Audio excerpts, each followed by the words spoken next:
আমরা যখন ফেসবুকে স্ক্রলিং করি তখন দেখা যায় অনেক সময় আমাদের ফেসবুকে টাইমলাইনে অপ্রীতিকর অশ্লীল ফটো ভিডিও চলে আসে, যার ফলে আমরা অনেক সময় বিভ্রান্তিকর অবস্থায় পড়ে যাই। সো আজকের এই ভিডিওতে আমি এমন একটা সেটিংস দেখিয়ে দেবো, ফেসবুকের এই সেটিংস যাতে অন করে রাখেন, তাহলে আর কখনো কোনো অপ্রীতিকর অশ্লীল অ্যাডাল্ট ফটো ভিডিও আপনার ফেসবুকের টাইমলাইনে শো করবে না। ভিডিওটি কিন্তু বন্ধুগণ খুবই গুরুত্বপূর্ণ, কারণ আমাদের বাসায় অনেক ছোট বাচ্চা থাকে, তারা কিন্তু আমাদের ফোনটা হাতে নেয় এবং তারা অনেক সময় ভুলবশত ফেসবুকে প্রবেশ করে, যার ফলে অনেক অ্যাডাল্ট ফটো ভিডিও তাদের চোখের সামনে চলে আসে। সুতরাং আজকের এই সেটিংসটি করে রাখুন এবং ঘরের বাচ্চাদেরকে নিরাপদে রাখুন। কিভাবে করবেন চলুন দেখিয়ে দিচ্ছি।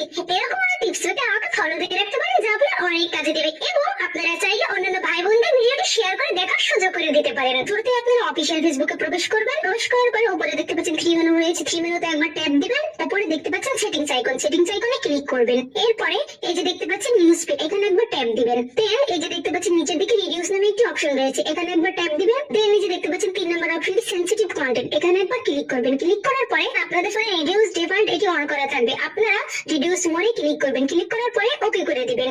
এখন থেকে আপনাদের ফোনে আর কখনো অ্যাডাল্ট ফটো ভিডিও আসবে না। That's it.